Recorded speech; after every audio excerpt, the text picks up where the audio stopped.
the first thing that we have to do is address church folk be lying. They do. And so We gotta keep it live. Push everything you heard to the back and side. Turn your speakers up if you feel the vibe. We speaking out the box. Welcome to the tribe. And nothing is off limits because the people need it. We gotta keep Profanity. profanity at home, in the church. Does it have a place, period? Now, I will say, I'm going to just kick it, even though it was kind of kicked off already. I used some profanity on Friday. Okay. Okay. All right. I did. Okay. I did. Okay. I will Kids. not. I will not give detail. Okay. The kids. It was not my children. Oh. The kids. That's it. No, that's the it. kids, That's the kids hit that spot for me. But I did. Okay. I did. All right. I did. Okay. Was I right? No. Mm-hmm. Did it kind of feel good though? Yeah. But is there a place? You know, is there a place for it? What what's a word? You know, what's a word? It's just a sound that creates a vibration in our eardrums, and then we calculate that as communication. Well. Yeah. Well. Is there a place for it in the church? Oh, Can it come over the pulpit? I'm gonna say it. We're gonna go right there first. Ain't that BMF? You talking about oh boy, that's Snoop from BMF. That's yeah, not in the pulpit. Because what I've been seeing some very questionable preaching videos where they teeter like with profane, like right. They be like right there. I've seen and some I'm preaching like, videos where they've actually cursed during the message. Yeah. So it's like, but I'm seeing these more frequently, and I'm seeing them like, I seen the slip ups, like what you talking about. But that's I what I'm seen talking. It's ones that mean. I've seen some that done it ones on that actually purpose. mean it. Yeah. I've seen a dude that did it on purpose. Yeah. So what? I mean, He from said the the pulpit, S word on purpose. from the pulpit, He is said, that why you got a problem when I say it, but you don't have a problem when you texting it? I was like, oh my God. Yep. So do you be like, amen, or you be like, man, you ain't have to go there because it's valid though. Yeah. It is valid. And I would even go further to say, it's people that was cussing in the church that day when he delivered that mess. So who valid? Yeah. I love that that what you shared because it's honesty. And so the first thing that we have to do is address church folk be lying. They do. And so They do. like we gotta address. So I love the fact that in your that's a position, in segment. your Why y'all role, be lying? in who you are, how you teach, Yeah. you're honest about the and the reality is, man, it like my kids push me. Like it come in my head and it just be falling out, and I don't even know how it fell out. Like I don't do it to them. I don't do it to them though. That's one thing I don't do it to them. Yeah. But I'll walk away and it just be dribbling all out end my up. mouth. I gotta try to catch it up. I'm trying to back. suck it all back Yeah, up, but it's put it just out there. It's all the way out there. Cause like they do it first thing in the morning. They do it. I'm still in the bed and they doing it. I know. And so I'm working on it. I'm praying about it, working on it. I need peace in it. And lack of sleep. At 18 Work, years. you know. But I think that it's not something that I think it's a potty mouth. I think it doesn't edify your spirit, anyone else's. It's hard for them to listen. Right. Because the words come from a negative space. Right. They don't come from even when it does, like I'm joking about it dribbling, but even when it comes, it just does something to me where it's like, it don't feel right. It just don't feel right. It don't sound, it don't flow right to me. And when I hear people just having just conversing with each other and it's out there, it don't feel right. You know what I'm saying? It just does. Like when I have people converse with me and I'm counseling and work with them, I never tell them not to do it. Right. But it just doesn't, it's no need for it. You know, there's other words you can use. And so I just think that, but yeah, people will push you to that point where it will just come out. And at that moment, it feels right. You know what I'm saying? But then afterwards, it's like, man, you know, I gotta pray about this because there's something inside of me that's triggering me. Right.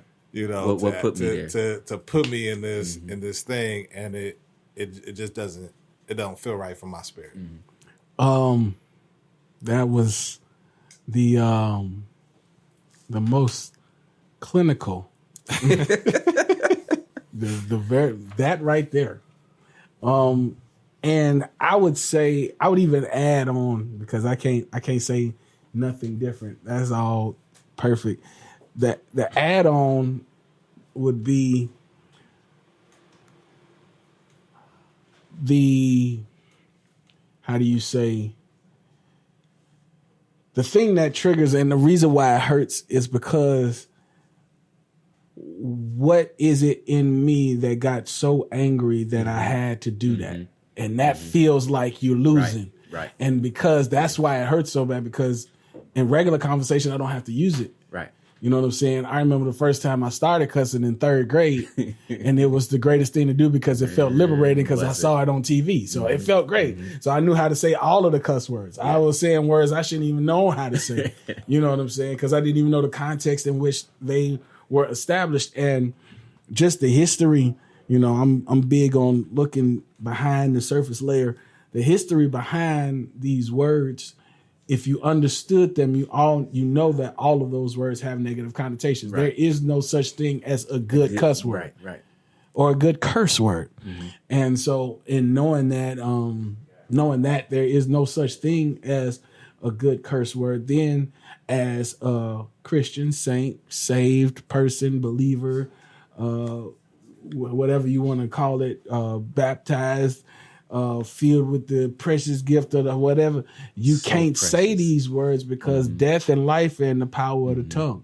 And if the word itself is not good, then it must be bad. And we know that death is bad.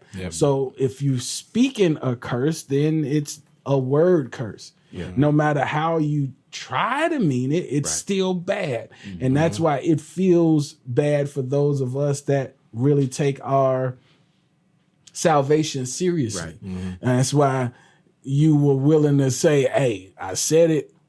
Yeah, I don't want to talk about it, but I did it because it doesn't feel right. You know what I'm saying? And I know, you know, I'm not perfect. There was a time that happened maybe 10, 11 months ago that pushed me to the edge where I said some words that I should not have said. But at that point, I was ready to risk it all and break somebody's neck. So at that point, it was like, oh, you really trying to, and I knew at that point, my wife looked at me and was like, you can't let people get you that upset. And that was just it, because that person got me so upset because I did all of this different stuff just to kind of help them, for you to try and say blase skippy woo. And you know what I'm saying? And I'm like, oh, this ain't finna. And you finna do what? You gonna say what? You feeling big and bad, huh? Just know I'm not fighting just to fight. I'm trying to take you out of here, young blood, because I'm not. Young blood. You ain't got enough miles, bro. You don't understand. You gonna throw a punch. I'm trying to break your neck. So, however, it's no place for it. It's no place for it. And it's more aligned with the connotations of it, bro. Bible says, Paul wrote that he would that we all say the same thing. How can some of us say it and others don't? That's not the same thing. You got to take it literally. And come on, man. So if we not saying the same thing, and he said he doesn't want there to be divisions among us. So there's a division just in the fact that some people think it's okay to cuss because it relieves stress. You got doctors that tell you, hey, use the swear word because it gets the stress off your heart. What? So instead of having a heart attack, go ahead and cuss. Instead of you finding a way not to even put yourself in a position that it allows you to get angry. Like, come on, man. Then they got the studies that say. So are you saying that it's healthy to cuss? I'm not saying that. that was that quack. I'm not saying. I'm just saying, like, bro, they saying that, say that, and and then, it's healthy. And then they they got the study that say, oh, when people use swear words, it's showing more intellect. Nah, I don't know about that. nah. So I think it's so much.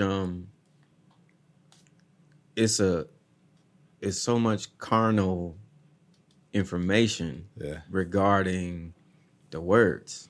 Yeah. And when you really get down to it, it's probably the most carnal expression. You know what I'm saying, that you could use or that you could do. Yeah.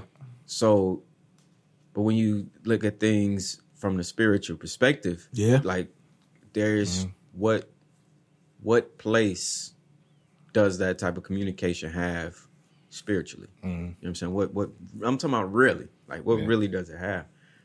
Even if, oh man, when I say this, I feel better. A scripture do the same thing. You know what I'm saying? Yeah. The Lord is my shepherd. If you believe, it's the same thing. There's a relief that happens. Yeah. When So why in the moments that you frustrated, you don't say the Lord is my shepherd? You say because my flesh is turned up. Okay. It's a muscle memory. It allows. What happens is, now that I'm thinking about it, my spirit somehow, I don't know how, somehow goes dormant. Okay. Okay. After a trigger, right? Okay. After multiple triggers. Yeah. Yes. Once a person, me, is triggered. After that, in a nutshell, it's almost like a fork in the road. Spirit of the flesh. The trigger, it don't give you that. It don't give you the opportunity to pick. It send you flesh. And now we down. We here. We here. Here come another trigger. We here again. We here. Nah. Okay. Boom. Now. So now you. Now I got the key. When it comes to when it comes to anger, do you have a flesh mindset or a spiritual mindset? Is that what you're saying? You have to have a spiritual mindset all the time. You do. For everything, because you can get angry. You can. You gonna get triggered. Right. You're not gonna live life without being triggered. I'm sure you have a spiritual mindset in some things that you easily, when you hit that fork in the road. So we going straight to the spirit. So would you say, like, for instance, myself, my kids who are full of energy at times, like I said, at 5 a.m. they up until when they just pass out. But when it's just one of those, though, I don't get a good night rest. Yeah, the power is out. Oh, it's hot in the house. Yeah. Don't scare me. Dark. Yeah. They telling me it's dark. I know it's dark. I'm in the dark too. Like, we all are here. What we gonna do, Daddy? I know it's dark. I don't know what we gonna do. The line at McDonald's all the way down the street. I don't know what we gonna do. I gotta figure this thing out. But you asked me, so like when you getting pushed and that fork in the road is there, that is it a test, or is it a opportunity to reveal? Have we looked at it too many times as a test? Man, being 100, sometimes you zoom past the fork. Like, you don't even consider should I or should I not. You don't even be like, oh, should I cuss them out or should we talk? It don't even. Some folk don't even want to consider not cussing you out. Yeah. It ain't even like there's no discussion. You finna get it. Like, period. We gonna ain't no spiritual side to it. You got here he Negro here now. For lack of better. But it ain't no, for some it ain't you don't even get to the devil will do it so fast. You eating the whole garden. You know what I'm saying? Right. Look up and like, dang, we done ate a whole row of these. But if you know your kids can put you in that spot, now you know that. Yeah. If I know certain triggers put me in now I'm accountable for that. So I can't go that same place again after now that I know that happened. Now I'm not accountable anymore. Right. And I would say, just to speak back to what you said about 10, 15 minutes ago, I think that let's just talk about the church. I think we do a lot of training on how to deal with the spirit and the spiritual aspect of it, but we don't do enough training on how to deal with the Spirit's acting in people. Mm-hmm. Because I know when I could tell that it's a spiritual attack, I know what scriptures to go to. But when it's somebody in my face that is close enough to hurt me, because I've been trying my hardest to live right for a good amount of time now.